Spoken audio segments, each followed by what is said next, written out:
The room fell silent as Senator John Kennedy's voice trembled with an intensity that seemed to pierce the very soul of every person present. "I've spent my life wrestling with questions of faith," he began, his southern drawl thick with emotion, "but what I learned about Jesus last night changed everything, and it might just change you too." Across the table, Senator Ted Cruz, known for his stoic demeanor and sharp political edge, froze. His eyes, usually steely and focused, glistened with unshed tears as Kennedy's words unfolded a story that would unravel the hardened exterior of one of Washington's most polarizing figures. What followed was a moment so raw, so human, that it would ripple through the halls of power and beyond, leaving an indelible mark on all who witnessed it. It started innocently enough, a late-night session in the Senate, where Kennedy and Cruz were hammering out details on a contentious bill. The two men, often at odds over policy, had found a rare moment of camaraderie over a shared love of history and literature. As the clock ticked past midnight, the conversation drifted from legislative jargon to personal reflections. Kennedy, a man of deep faith shaped by a childhood in rural Louisiana, began recounting a recent visit to a small church in his home state.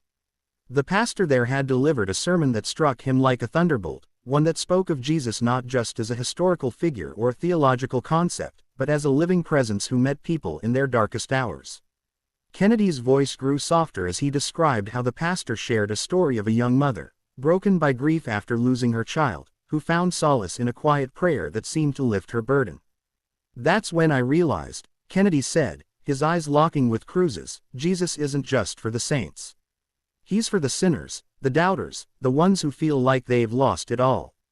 For Cruz, those words hit a nerve he didn't expect. Raised in a strict evangelical household, he had long carried the weight of his father's expectations and the public's scrutiny.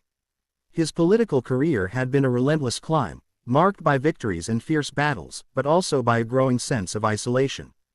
Behind the confident speeches and debates, Cruz harbored a secret struggle, a lingering doubt about his own faith, fueled by the hypocrisy he'd seen in the political arena and the personal sacrifices he'd made. As Kennedy spoke, memories flooded back, the late nights away from his wife Heidi and their daughters, the moments of exhaustion when he questioned if his ambitions aligned with his beliefs. The senator's usual composure began to crack as Kennedy's story mirrored a pain he'd buried deep. The turning point came when Kennedy leaned forward, his voice dropping to a whisper. "Last night, I prayed for the first time in years, not as a politician, but as a man who's scared and tired. And I felt something, Ted. A peace I can't explain." He paused, letting the weight of his confession settle. "I think Jesus was there, reminding me that it's okay to be human." Those words were the spark. Cruz's hand moved to his face, wiping at the tears that now streamed freely. The room, filled with aides and staffers, seemed to hold its breath as the usually unflappable senator broke down. "I've been running so hard," Cruz choked out, "trying to prove myself, to my father, to my constituents, to God. But I don't know if I've ever really believed he sees me." The vulnerability in his voice was a stark contrast to the image he'd cultivated, and it humanized him in a way no campaign could. What followed was a raw, unscripted exchange that lasted nearly an hour. Kennedy, drawing from his own journey of overcoming self-doubt after a failed early political run, encouraged Cruz to confront his fears. He shared how, years ago, a mentor had told him that faith wasn't about perfection but about persistence, about showing up even when you felt unworthy. Cruz listened, his tears giving way to a quiet resolve. He spoke of his childhood, of the pressure to be the perfect Christian, and how it had driven a wedge between him and his own sense of peace. The two men, despite their differences, found common ground in their imperfections, their struggles to reconcile faith with the demands of public life. The resolution came as dawn broke over Washington.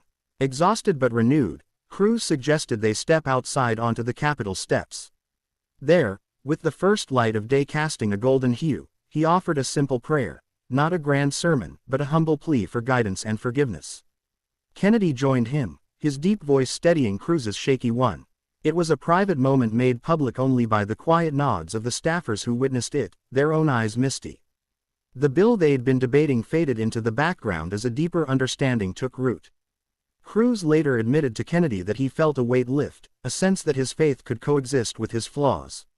Word of the exchange leaked quickly, spreading across social media and news outlets. Clips of Cruz's tearful confession went viral, but what emerged wasn't mockery, it was a wave of empathy. People from all walks of life, inspired by the senator's humanity, began sharing their own stories of doubt and redemption. The moment became a catalyst, sparking conversations in churches, living rooms, and online forums about the real, messy nature of faith. Kennedy and Cruz, once rivals, became unlikely allies, appearing together at a community event to discuss how vulnerability could bridge divides.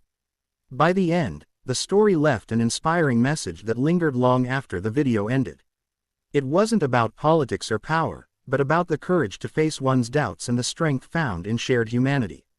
"We're all just trying to find our way," Kennedy would later say in an interview, "and maybe Jesus meets us right where we are, tears and all." For Cruz, it was a new beginning, a chance to rebuild his faith on his own terms.